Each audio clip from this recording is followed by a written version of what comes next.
안녕하세요. 행복씨앗입니다. 오늘도 시장을 정리하면서 하루를 마무리하는 시간을 가져볼까 합니다. 오늘은 우리 시장 및 해외 시장 한 바퀴 쭉 둘러보고 난 다음에 최근에 외국인 투자자들이 우리 시장에 많은 종목들을 매수하고 있습니다. 어떤 종목들을 매수하고 있는지 업종별로 쭉 나눠가지고 살펴보는 시간을 가져볼까 합니다. 자, 먼저 우리 시장을 살펴보면은 거의 보합권에서 움직였습니다. 이건 상승하긴 했지만 크게 상승한 게 아니라 보합권에서 움직였다 이렇게 보시면 돼요.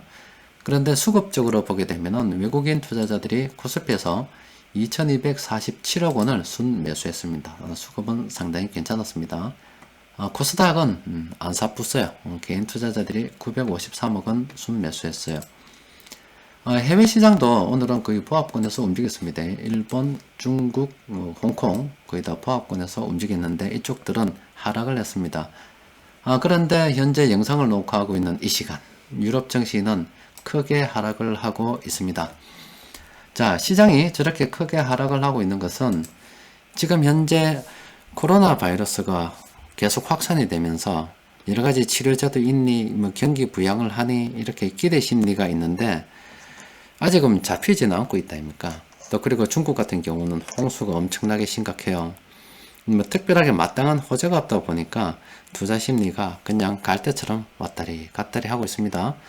그래도 우리가 중심을 잡고 따라가야 되는 것은 최근 시장에서 외국인들이 계속 매수하는 종목들 장기적 관점으로 따라가야 됩니다. 결국에는 이 코로나 바이러스가 극복이 될 거고, 최근 신문 뉴스 나온 거 보면은 인도의 빈민가에서 아무런 대책이 없었는데 그냥 코로나 바이러스가 확산되다가 줄어들고 있다는 보도도 있습니다.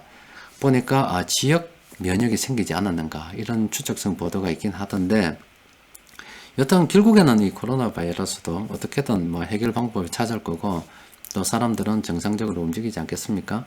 그런 식으로 생각해 본다면은 우리는 주식을 투자하지 않을 이유가 없고 또 물량을 계속 열심히 모아갈 수밖에 없겠지요.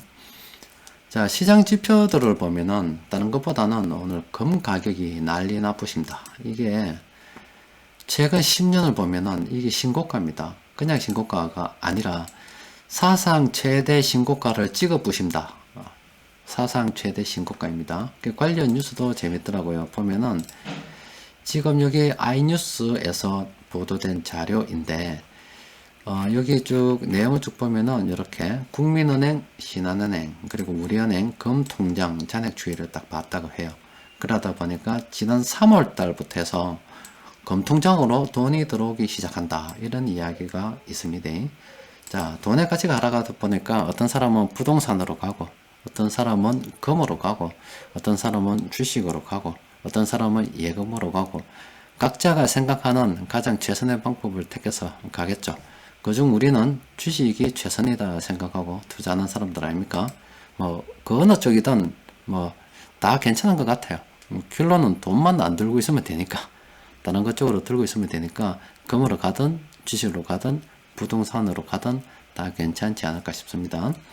자, 그러면은 오늘 시장에서 큰돈 굴리는 이 외국인 투자자들 최근 수급을 잠시 살펴보면은 이 코스피 차트에서 조금 확대해서 보면은 이렇게 또 다시 최근 들어서 7월 들어서 외국인들이 들어오고 있어요.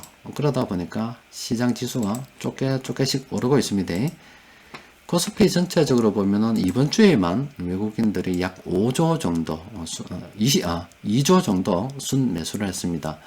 기관들이 최근에는 이렇게 팔고 있습니다만은 시장 주도권이 그동안 기관들, 개인들에서 지금 외국인들로 이번 주만 봐서는 이제 넘어가고 있다라고 보시면 돼요. 지금 현재 시장에서 가장 큰 손은 개인 투자자들도 아니고 그리고 기관들도 아닙니다. 현재 시장에서 가장 큰 손은 외국인 투자자들입니다. 외국인 투자자들이 오늘도 많이 매수했어요. 일단 오늘 시장 수급에서 보면은 이렇습니다.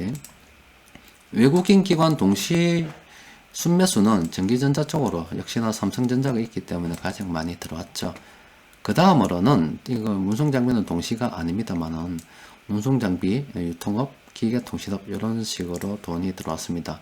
자, 외국인들만 놓고서 보면은 외국인들은 이렇게 전기전자, 서비스 의약품, 유통업, 건설업 뭐 이런 순으로 해서 순매수를 했습니다. 그러니까 최근에 이거 외국인들이 이제 시장에서 큰 손이 되었고 외국인들이 매수하고 있는 종목들은 중요한 종목들이 많이 있기 때문에 우리는 관심을 가지고 살펴봐야 됩니다. 그러니까 최근 일주 앞서 본 것처럼 수급 분석표를 보면은 외국인 투자자들이 2조 정도 순매수를 했다 아닙니까?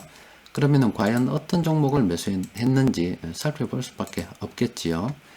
최근 일주 시장 수급을 보면은 이 외국인 투자자들은 이런 식으로 매수했어요. 업종별로 보면은 전기전자, 뭐 거의 삼성전자 하나, 전기전자는 삼성전자라고 보시면 돼요. 그 다음으로는 화학, 금융업, 철강, 금속, 음식료 이런 식으로 해서 순매수를 했습니다. 삼성전자 같은 경우는 최근 수급이 상당히 괜찮죠. 삼성전자는 들고 있어도 됩니다. 삼성전자 이외에 다른 업종들, 다른 종목들 보면은 SK하이닉스 그동안 안 사다가 조금 들어왔고 지금 LG전자, 삼성전기 이런 종목들 외국인 투자자들이 순매수하고 있습니다. 특히 삼성전기 기관들하고 동시에 많이 매수하고 있어요. 삼성전기 괜찮습니다. 그리고 화학업종은 지금 제일 많이 이번 주 매수한 게 바로 LG생활건강인데 엄청나게 많이 매수했어요. 이 종목은 지금 크게 오르지 않았습니다. 이 차트로 보면은 막 거의 그래요. 이게 2018년도부터 시작해서 거의 박스권으로 움직이고 있다 이렇게 봐도 되거든요. 외국인들이 뭐 물량을 좀 정리하긴 했습니다만 완전 튼 것도 아닙니다. 이 종목이 워낙 괜찮은 종목이잖아요. LG생활건강 이 종목 자체가 최근에 외국인들이 다시 이렇게 가까이 당겨서 보면 들어오고 있어요. 지금 5월달부터 해서 들어오고 있습니다. 요거 다른 기관들이 아직 받쳐주지 못해서 그렇지 외국인들은 서서히 들어오고 있어요. 우리는 요 외국인들 들어온 거에 따라서 조금씩 관심을 가져봐도 되지 않겠나 싶습니다. LG생활건강은 긍정적으로 검토를 해볼 필요가 있어요. 그 외에 또 지가 안 올라오던 화장품주들이 최근에 좀 올라왔죠. 보면 아모레퍼시픽, 코스맥스 이런 것처럼 요 화학 관련해서 이 화장품 관련 주들이 최근 좀 시장 움직임에서 많이 수혜가 됐다 아닙니까? 주가를 봐서도 엄청 아래쪽에 있죠. 그런데 외국인 투자자들이 서서히 6월달부터 아모레퍼시픽 매수하고 있습니다. 이런 거 우리가 딱 포착을 해야 돼요. 요거 긍정적으로 바라볼 필요가 있습니다. 그래서 여러분들께서도 이 화학 관련주 그리고 최근에 외국인 투자자들이 매수하고 있는 거 관심을 가지고 살펴봐야 됩니다. 그리고 금융업 같은 경우는 막 크게 권해드리고 싶지 않습니다. 그런데 금융업에서 다 금융지주사만 있는 게 아니고 그냥 그룹 지주사들도 많이 있기 때문에 그룹 지주사 관련해서도 이렇게 관심을 가지고 살펴볼 필요가 있겠어요. 여튼 금융업은 앞으로 파산 위험이 또 닥칠 수도 있기 때문에 현재로서는 뭐 그렇게 저는 권하지 않고 싶습니다. 그리고 철강금속 쪽에서는 뭐 포스코하고 현대제철 많이 들어오고 있습니다. 괜찮지요. 그 외에 또 고려제강도 많이 들어온다 그랬죠. 그리고 음식료 쪽으로는 이것도 관심을 가지고 살펴볼 필요가 있어요. 왜냐면 지금 CJ제일제당, 농심 이런 종목들 외국인들이 매수하고 있다 아닙니까? 하고 있는데 지금 중국의 홍수 관련해서 뉴스를 보면은 올해 농사 포기했어요 이런 그 뉴스들도 간간히 나옵니다. 그래 보면은 분명히 지금 식량, 식수 이런 그 난이 올 것 같아요. 그래서 우리가 그쪽 종목들은 워낙 이 소형주들이 많아서 뭐 농약 뿌리거나 이런 것들이 많아서 참 접근하기가 그런데 그나마 찾는다고 하면 이 음식료 업종들은 좀 그쪽에 해당된다고 볼 수가 있겠죠. 요거는 우리가 지금 외국인 투자자들이 저렇게 매수하고 있는 것들 잘 살펴보고서 괜찮은 종목들이 있으면 좀 더 멀리 보고 긍정적으로 검토를 해볼 필요가 있습니다. 요거는 제가 볼 때는 반드시 테마로 한번 일어날 것 같습니다. 자, 서비스업 같은 경우는 그동안 IT 쪽으로는 많이 올랐잖아요. 그래서 접근하기가 참 어렵습니다. 그런데 그 이외에 뭐, 이 GKL 같은 거, 이런 서비스업들 있죠? 이런 거 상당히 많이 떨어져 있잖아요. 그래도 이런 것들은 떨어졌다고 무조건 들어가면 안 됩니다. 그게, 올, 가을, 겨울에 또다시 2차 유행, 지금도 이미 2차 유행 중이지만, 그 바이러스가 점점 더 확산이 되어버리면은 죽어도 없고 가지 말아 할 거잖아요. 그렇기 때문에 아직은 서비스업은 좀 조심스럽게 접근하기 좋고 이미 또 IT 쪽은 고점권에 있습니다. 유통업도 마찬가지로 보면 돼. 호텔 쪽이 이쪽에 포함이 되어 있어 가지고 지금 이쪽에 그 외국인들이 좀 매수하고 있는데 이건 장기적인 관점에서 봐야 되는 거예요. 지금 당장은 좀 그렇고 멀리 봐야 되는 거예요. 유통업도.